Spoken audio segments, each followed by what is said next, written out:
Good afternoon and welcome to the marketplace. Coming up in the next 30 minutes, international tourism arrivals reached more than 1 million for last year. We shall hear from the Tourism Authority and, of course, bring you some statistics on that. Also in this bulletin, Ghana Revenue Authority to deploy 90 days revenue mobilization plan to meet target for the first half of next year. We'll hear from the Commissioner General. A 90-day plan to aggressively or perhaps maybe the word is assertively pursue our revenue measures. And revenue growth is fundamental to the 90-day plan. Last, MTN pays almost 2 billion cedis in taxes for first quarter as it highlights challenging economic outlook and impact on operations for this year. We have details of these and many others lined up for you. Please stay.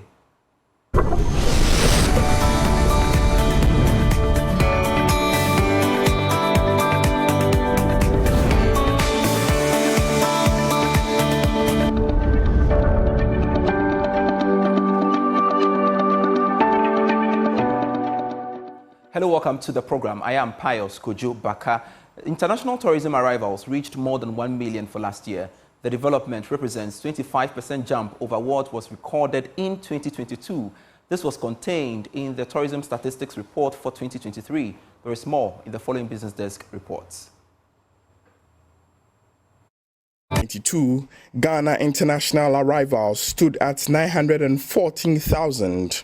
However, as at the end of 2023, this increased marginally to more than 1 million visits. According to the Ghana Tourism Statistics, Ghana received most of its visitors from the United States of America. This was followed by Nigeria with 82,000 arrivals and the United Kingdom with more than 51,000 arrivals. Domestic tourism also went up marginally to hit 1.4 million, representing almost 49% more than what was recorded in 2022. The Ghana Tourism Report also noted that five-star hotels recorded a hotel occupancy rate of 71% on the average, while 50% was recorded for four-star hotels and 55% for three-star hotels. Additionally, the number of licensed facilities have gone up by almost 8%.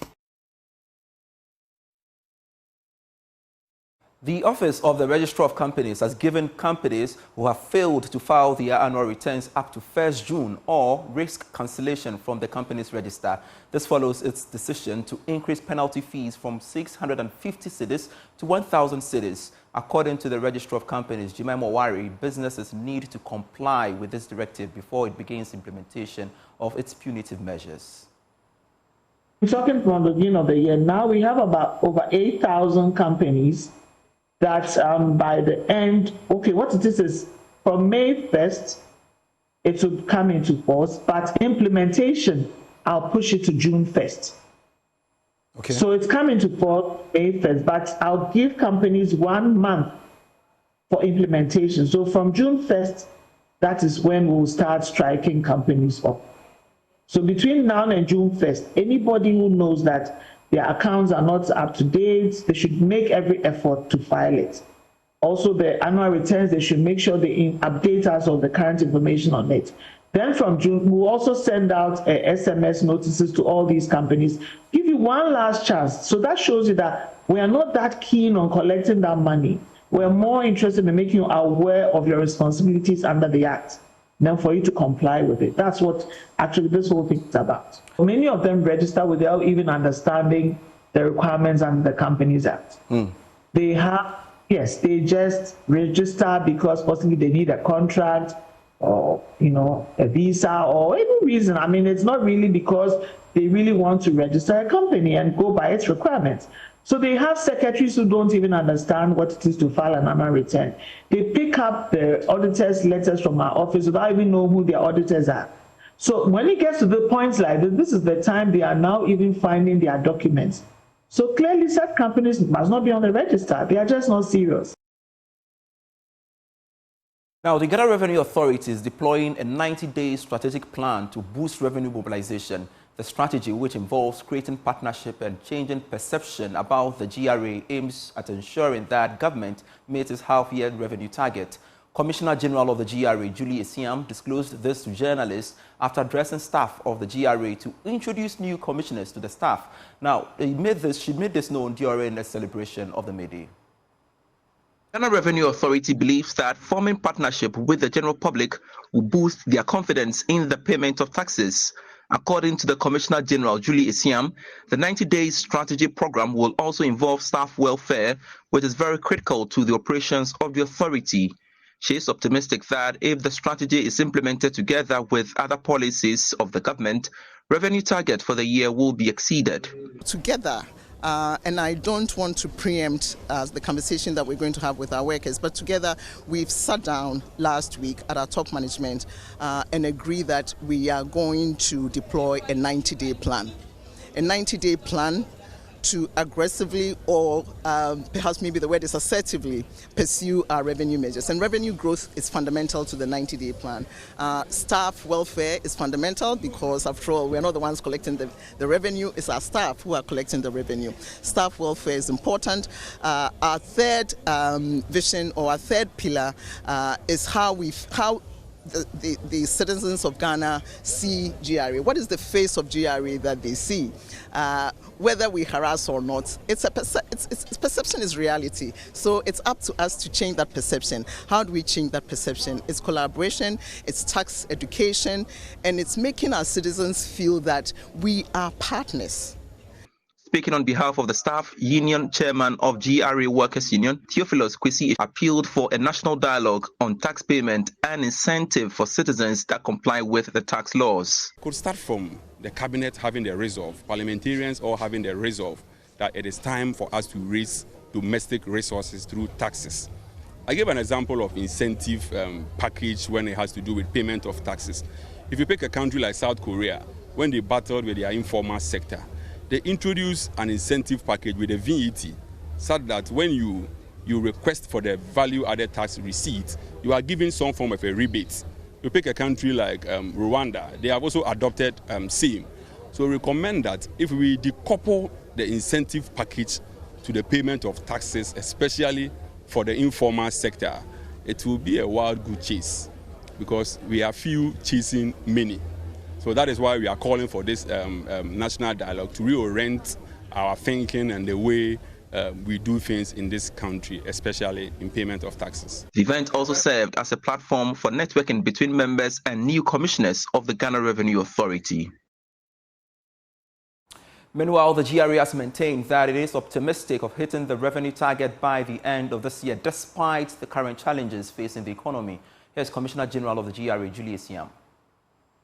This is a game changer, and like I said during the press conference, this is not a measure that's only going to plug this in terms of everything that we're doing to fulfill our IMF commitment for 2024, but this is a sustainable measure, continuous sustainable measure, transformative measure for our revenue measures going forward. There's credibility around the numbers. I can also confidently also stand on my feet and say that this measure will bring revenue even beyond the 1.8. I can't stand here and speak specifics on that, but it's going to bring us the 1.8 for sure. That is the gap, and beyond that. So, as I always say, it's not a hopeful measure. It's a clearly confident measure that we've put in place. Compliance and taxes is a collaboration. It's a collaboration and a partnership between we're all taxpayers. I'm a taxpayer sitting at GRA. You're a taxpayer, right? So it's a collaboration between all of us.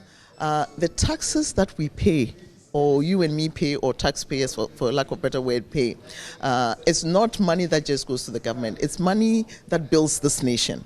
It's money for our education systems, it's money for our hospitals, etc. So we all have an obligation.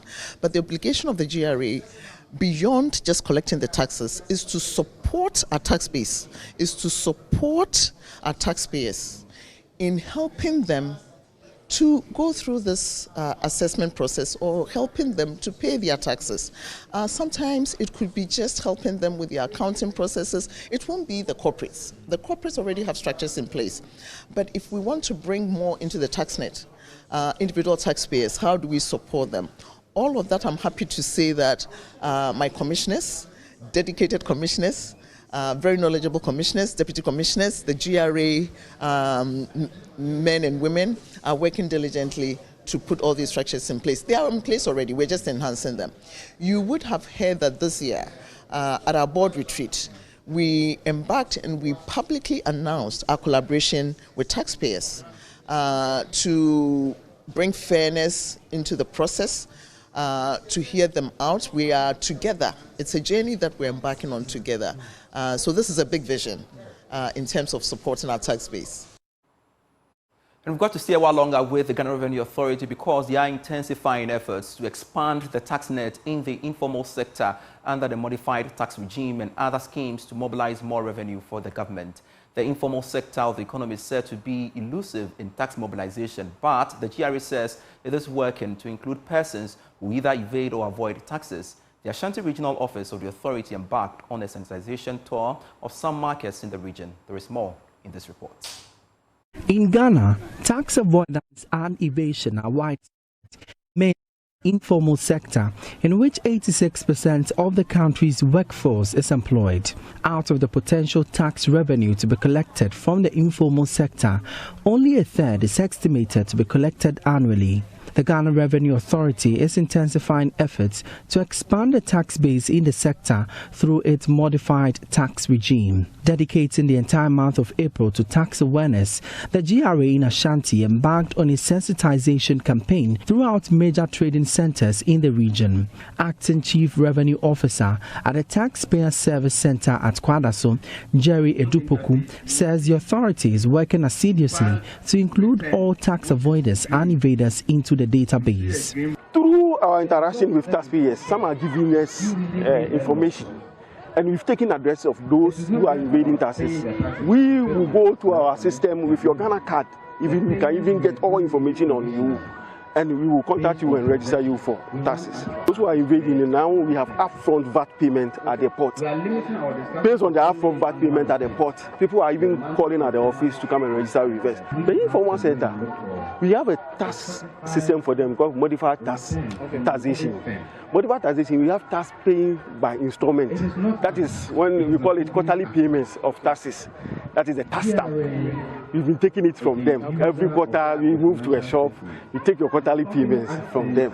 Spanning Ejoso to Ebuakwa and Swame, the GRA brought the tax collection and education closer to the populace, where businesses were sensitized on filing tax returns. Under the theme, Taxes and Good Governance, the exercise is part of activities streamlined to enhance tax revenue collections for the government. The GRA is advising business entities and individuals to conduct regular bookkeeping to facilitate easy tax calculations and exemptions. Edwasari is a principal revenue officer at Swame Area Branch. Everything depends on the records.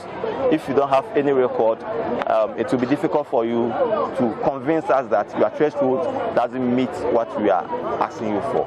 So we are educating them on the need to keep records so that they come out with their records, then we see the turnover. Meanwhile, there are punitive measures to be meted out to persons who evade or avoid taxes. Revenue Administration Act 915. Once a taxpayer fails to file, or once a taxpayer commits any of the tax offenses, you will be punished, because every law has in it some element of enforcement. And that enforcement in this case would come in the form of punishment. And the punishment could stem from fine, penalties, interest, and even imprisonment. Some taxpayers share their experience partaking in the exercise. Normally they take some part of my contract sum.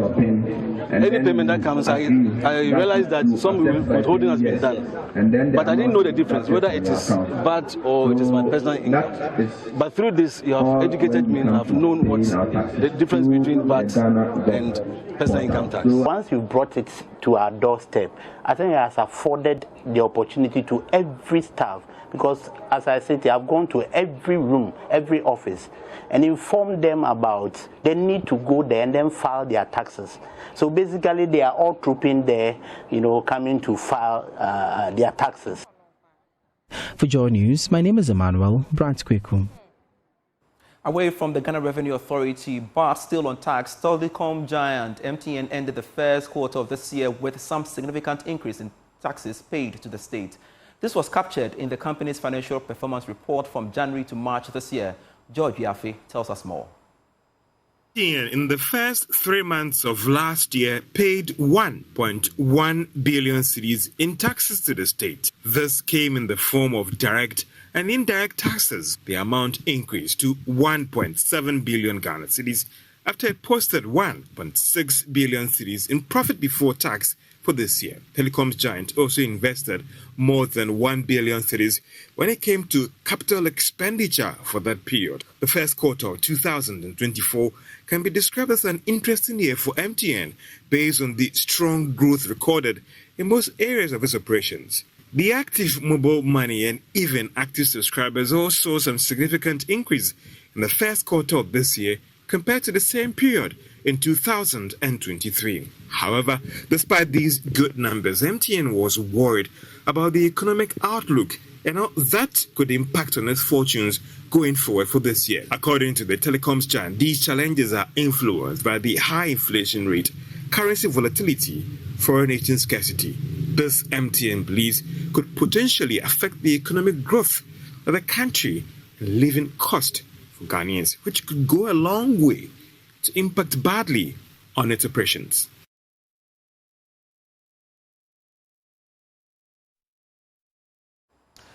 The business community has intensified pressure on Parliament to accelerate the revision of the GIPC Act 2013 regarding minimum foreign capital requirements. Latest to add their voice to the call is the Ghana Netherlands Business and Culture Council. According to the general manager for the council, the cost of doing business is expensive and it's not getting any better. Hence, if the minimum entry requirement is not reviewed, foreign direct investments will reduce. The minimum foreign capital requirements per the GIPC Act 2013 are $200,000 for joint venture with a Ghanaian partner, $500,000 for wholly foreign-owned companies, and $1 million for general trading companies with a minimum of 20 skilled Ghanaians employed by such an enterprise. The business community has expressed worry about the impact of the requirement on maintaining interest of investors. Charlie Nweda is General Manager of the Ghana Netherlands Business and Culture Council. The GIPC Act is now in Parliament. That's a very positive thing because they will change the GIPC Act. Is not 100% sure, but what I've read about it is now in Parliament for the second reading, and it indicates that we've been fighting against it, that if you would invest in Ghana and you would invest through a Ghanaian partner, you had to bring at least $200,000, and you had to change that into cedis. And we said, okay, that is wrong because not one small medium. A lot of companies in Europe are small medium enterprises to free up $200,000 from your cash flow, just transfer it to Ghana, transfer it into cedis without that you have not gained one cedi or earned one cedi is a bit strange, and people don't like that. So and all the countries around Ghana have stopped that policy, and now in this new GIPC Act they will also stop that threshold. So you can just invest, get a Ghanaian partner, and you don't have to bring the $200,000. So that will be a very positive vibe. The Ghana Netherlands Business and Culture Council, in collaboration with Imani Ghana, outdoored a survey of the current business investment climate in Ghana. Senior Research Associate at Imani Ghana, Dennis Asari, led the research and shared his findings. Through our survey, the key issue that we identified is that businesses are facing very high regulatory and compliance costs, energy and utilities cost is high, as well as the high level of taxes that they pay. But despite the high cost of doing business, we identify that there's very high optimism. Most of the businesses identify that they are going to increase their investment in Ghana, while another larger category of them are also going to keep their investment at the same level. Based on these responses that we've we receive from the businesses. What we believe is that if you're able to create a lot more supportive policies, create an enabling business environment, we will be able to increase foreign direct investment in the country. Again, what we also believe is that government must also streamline the regulatory and compliance process to address the high cost that businesses face, as well as collaborate with Chamber of Businesses to understand the needs of the businesses, and through that they will be able to increase foreign direct investment, which is very much needed given our current economic challenge. The report was titled Reviewing Current Economic and Investment Challenges and Opportunities for Shared Benefits and Growth, a focus on the members of the Ghana-Netherlands Business and Culture Council.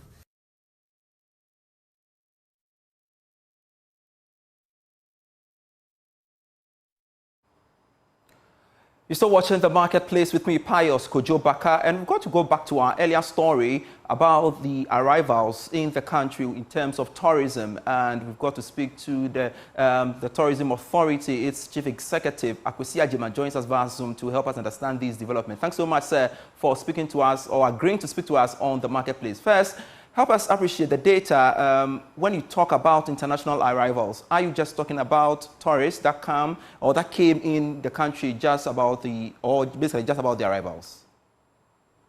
Okay, thank you very much, and good afternoon to viewers and listeners. The current data that we have is on arrivals, and if you look at the definition of a tourist by the UNWTO or UN Tourism, everybody who is leaving his place of abode into another jurisdiction for a period less than a year is considered a tourist. And so the current situation, or what most destinations use in terms of calculating inflows, is the arrivals data, because it takes a little bit of time and effort and other things to be able to drill down to the specifics of how many days this person stayed and all that. So we calculate year on year arrivals number to more or less project, and that is the standard that a lot of other countries are also using.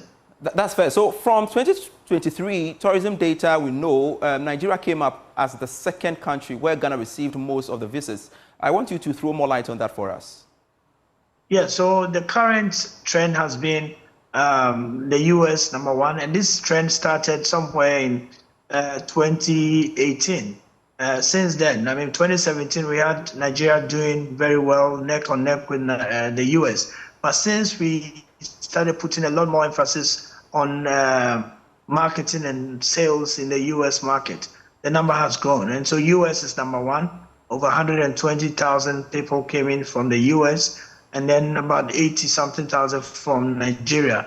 Nigeria is a big market for us. We activate through the Wizard program that we do here in Accra, where we bring a lot of media personalities from Nigeria. We take them through a tour of Ghana, and they go back and report on destinations that people can visit. And then we also do the Akwaba, we participate in the Akwaba program in Nigeria in September every year. And so that has seen also a growth in numbers from Nigeria. And then you have the UK, where historically we have those ties with the UK being one of their colonies. And so I think if you take it in that sense, it's the US first, Nigeria second, the UK, and then other countries are also making a very strong showing, Germany and Holland. And so we look at the data, and it informs our market activation and how we go after visitors and travelers to visit Ghana. Will you describe 2023 as an exciting year based on the numbers covering the entire sector? And I'm asking this on the back of the development that happened during the period. 2023, economically, we weren't doing well. Yes, I think for us, we termed our report this year as a strong recovery, because the first time ever in 2019, we crossed the 1 million mark. We had 1.130 visitors coming into the country. And so everybody was excited. It was a year of return. We're looking forward to bigger gains in 2020. But we know what happened in 2020. COVID-19 hit us so badly. And then the numbers dropped to 358,000. 2021, it went up again to 600,000. 2022 to 900,000. And so we were very hopeful that we will cross the 1.1 million mark again. And so we gave a target of 1.2, thinking that whatever it takes, we will do everything that it takes to get about 1.2 million people pass through our airport. We didn't get the 1.2, we got 1.14 million. But the data is quite interesting for us because we've gone past what we did in 2019. When it comes to domestic tourism, which for us is the crux of the matter, we moved from 950,000 to 1.4 million people. These are visits to the various tourist sites and attractions. Kwame Nkrumah Park, Mole National Park, the National Museum, Shai, Bunsu Eco Park, and all the various tourist sites and attractions that we have in the country. For us, that is the exciting part because we've been on a campaign of See Ghana, Eat Ghana, Wear Ghana. We've done the Experience Ghana, Share Ghana. We've run a lot of campaigns to try and get people to visit our tourist sites. And so to see the numbers grow the way they have done in domestic tourism, we are very, very, very excited. In terms of international arrivals, it also goes to show the amount of money that people are bringing into the destination. I mean, if you take the life cycle of a visitor coming into Ghana, whether he's staying in a hotel, whether he's going to a restaurant to eat, whether he's going wherever, it touches on so many other sectors of the economy, transportation, aviation, and all that. And so this data, what the Tourism Act asks us to do, we put it out there to inform policy direction. We put it out there to inform investment decisions. When people know where people are coming from and the various sites that they are visiting, they are tended to maybe start looking at what kind of facility can I put there. For example, if you take the data on Kakum, the area needs hotels. And so if you look at the data and look at the trend, you know that this is a catchment population that you can start looking at services and products that you can put out there for them. All right, so how do you translate these figures into revenue for the sector? Okay, so there are several ways that we look at it. We have a team that are at the airport, so we look at where do people go, how much do they spend. On an average, currently, visitors to Ghana are spending close to $3,000 per person, and that goes into various services. Fashion, people buying clothes at the art center, people staying in hotels, people going to restaurants. The number one expenditure item on most people's income budget are hotels, and so accommodation facilities are quite important, and so that translates into that. The hotels are making some money. Recently, we've seen that if you take, for example, December in GH, about 28% of people coming into Ghana are staying in Airbnb facilities.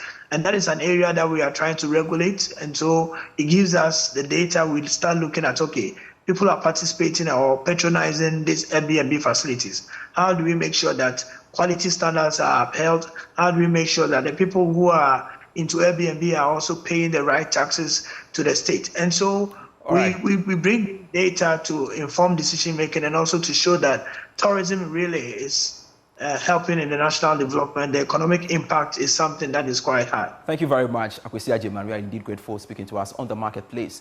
This has been Marketplace. I am Pius Kojobaka. For more stories, do log on to myjoyonline.com/business. Grateful serving you. Bye.